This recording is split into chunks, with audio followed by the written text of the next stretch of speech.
All right, what's up? Austin Stanley and Easton Freeze here at Nissan Stadium for the Back Together weekend. Titans just wrapped up stadium practice here at Nissan Stadium. A lot of work today.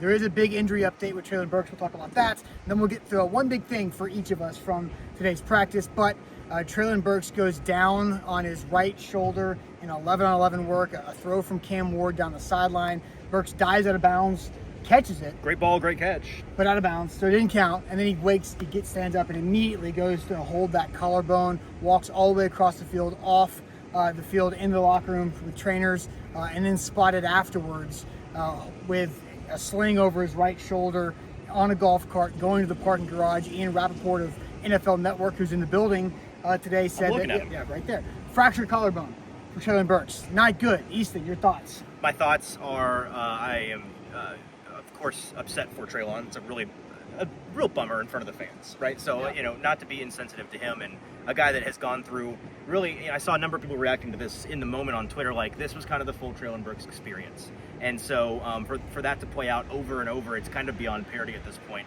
Not a laughing matter, of course, but for him to show flashes of great things, show the athleticism and the length that he has, the ability to lay out for a ball and make a great catch, even though it was out of bounds. It was the kind of catch that gets everybody juiced up. Everybody in the stadium was excited about it up until him standing up and actively grimacing. We could see from the sideline grabbing his shoulder. The whole walk, this type. It looked like a guy that broke his collarbone. Yeah. And so if you watch the Friday edition of the A to Z Sports Morning Show, you know that I personally believe that the Treylon Burks tenure here with Tennessee was already over. I don't think this necessarily changes that besides the timeline. I think that it could potentially accelerate or lengthen the time that he is here. At this point, I'm wondering if maybe the most likely thing is they stash him on IR for the season.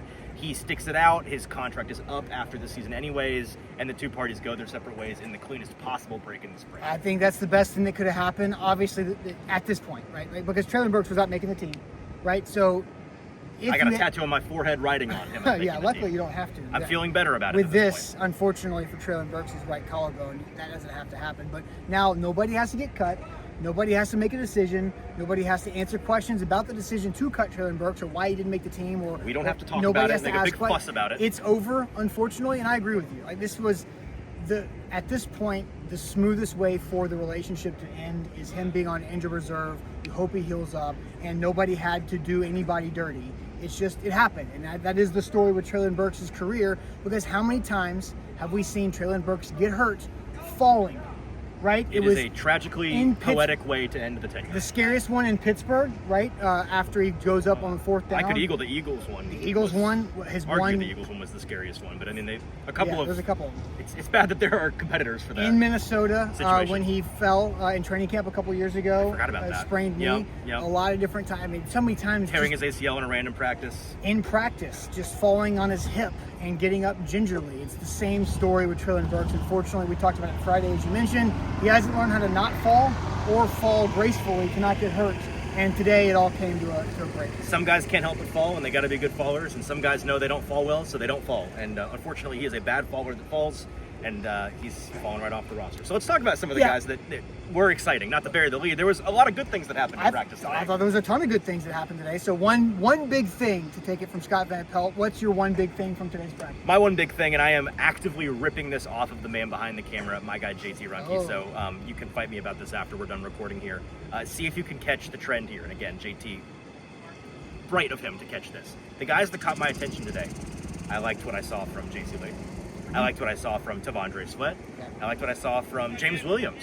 I liked what I saw from Jarvis Brownlee. Are we sensing a trend? Yes. Yeah. I'm liking a lot of what we're seeing from the young guys, but in particular the year two guys on this roster. James Williams made the most impressive single play that I think we can walk away talking about today, with his interception of Cam Ward on what was a kind of a young guy tag team, right? Because Femi Oladejo comes tearing through for a would-be sack if they were wearing pads, and it leads to a bad decision by Cam, and James jumps the route. So these guys, I think, are what really, these rookies, we've talked about them relentlessly, and we know that they're going to have a big impact, especially the young pass catchers on this team. But I think the bones of this roster are in a way kind of held up by the guys that Ran Carthon and company picked last year.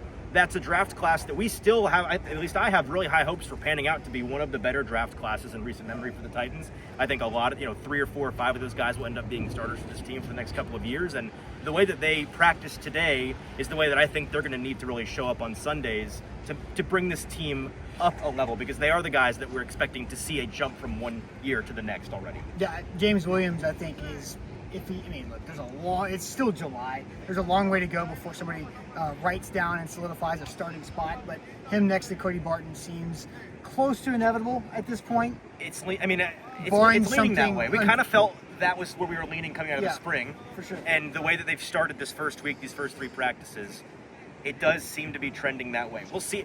The only thing I'm waiting to see is if maybe they're doing, okay, this is a James Williams week, next week's a Cedric Gray week in terms of getting him with the ones. Right. But if it just continues to be the James Williams show, I'm not sure what else there is to talk about. For sure.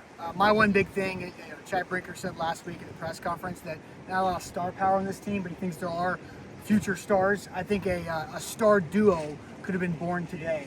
And taking this team out of the shallows, I think it's Cam Ward, Calvin Ridley. Love it. I think those two guys are going to make a lot of plays. They're going to get a lot of Titans fans out of their stadium seats, off their couch, out of the recliner. They did today. And yes, multiple times today. One of them being the biggest no, yes play that I've ever seen. Cam Ward scrambling to his left, running away from Jeffrey Simmons to the sideline. Across the body. Flips it back, just kind of flicks it up in the air. Willie Mays catch for Calvin Ridley, and off the races he goes. That was like the 3rd or 4th time they had done something very exciting. Yes. And I think Calvin Ridley is going to rise back up to being a player that you thought could be really special when he had that big year in Atlanta next to Julio Jones. He showed the flashes last year, never connected. This time a year ago, you're seeing so many footballs bounce 2 or 3 yards ahead of Calvin Ridley running down the field.